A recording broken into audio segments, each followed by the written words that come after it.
அன்பு நேயர்களுக்கு கனிவான வணக்கம்.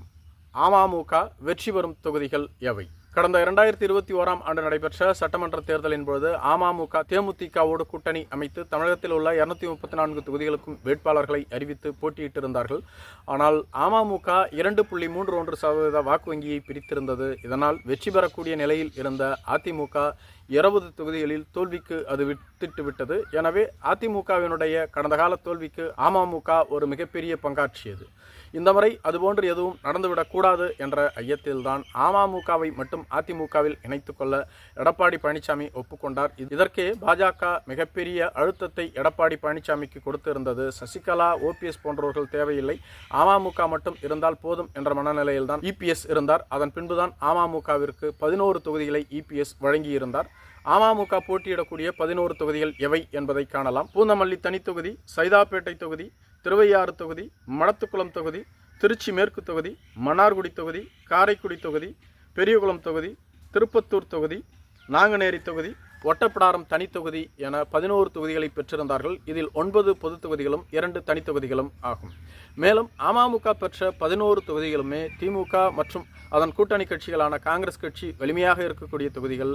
அமமுக இந்த தொகுதிகளில் எதிலேயுமே வெற்றி பெற முடியாது என்று பலர் கூறியிருக்கிறார்கள். அதே சமயத்தில் அமமுக பெற்ற தொகுதிகளில் தென் மற்றும் டெல்டா பகுதிகளில் உள்ள ஒரு சில தொகுதிகளில் அமமுகவின் பொதுச் செயலாளரான டிடிவி தினகரனின் சமூக வாக்கு வங்கி பலம் இருக்கிறது. எனவே இந்த ஒரு சில தொகுதிகளில் வெற்றி பெற்று விடலாம் என அமமுக கருதுகிறது. அந்த தொகுதிகள் மட்டும் எவை என்பதை நாம் காணலாம். முதலாவது தொகுதி தஞ்சாவூர் மாவட்டத்திற்கு உட்பட்ட திருவையாறு தொகுதி.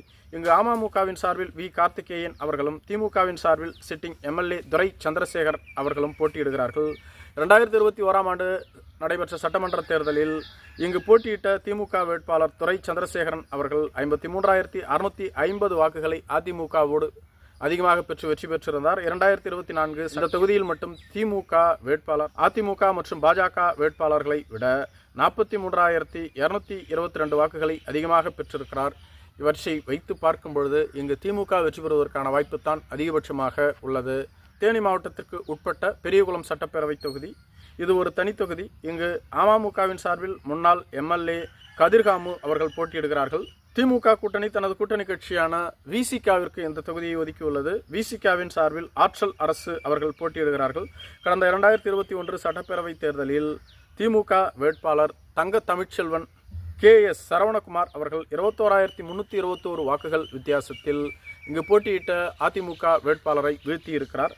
அதே சமயத்தில் 2024 நாடாளுமன்ற தேர்தலில் அதிமுக மற்றும் பாஜக என்ற இரு கூட்டணி கட்சிகளின் வாக்குகளை விட தங்க தமிழ்ச்செல்வன் 11,293 வாக்குகளை அதிகமாக பெற்றிருக்கிறார். மேலும் ஓபிஎஸும் தற்பொழுது திமுகவில் இருக்கிறார்.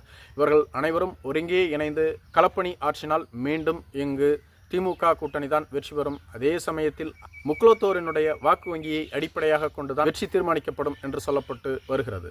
நாங்குநேரி சட்டப்பேரவை தொகுதி அமமுகவின் சார்பில் இசக்கிமுத்து மாவட்ட செயலாளர் அவர்களும் காங்கிரஸ் கட்சியின் சார்பில் ரூபி மனோகரன் அவர்களும் போட்டியிடுகிறார்கள். 2021 இந்த தொகுதியில் காங்கிரஸ் கட்சியின் வேட்பாளரான ரூபி மனோகரன் அவர்கள் போட்டியிட்டிருந்தார். அவர் 16,486 வாக்குகள் வித்தியாசத்தில் அபார வெற்றி பெற்றிருந்தார்.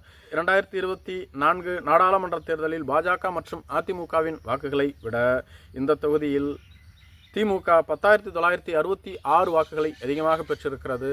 மேலும் இந்த தொகுதியில் காங்கிரஸ் கட்சி வெற்றி பெறுவதற்கான வாய்ப்பு தான் அதிகபட்சமாக உள்ளது. ஒட்டப்பிடாரம் தனித்தொகுதி இங்கு அமமுகவின் சார்பில் சுந்தரராஜன் எக்ஸ்-எம்எல்ஏ அவர்கள் போட்டியிடுகிறார்கள். திமுகவின் சார்பில் ராமஜெயம் அவர்கள் போட்டியிடுகிறார்கள்.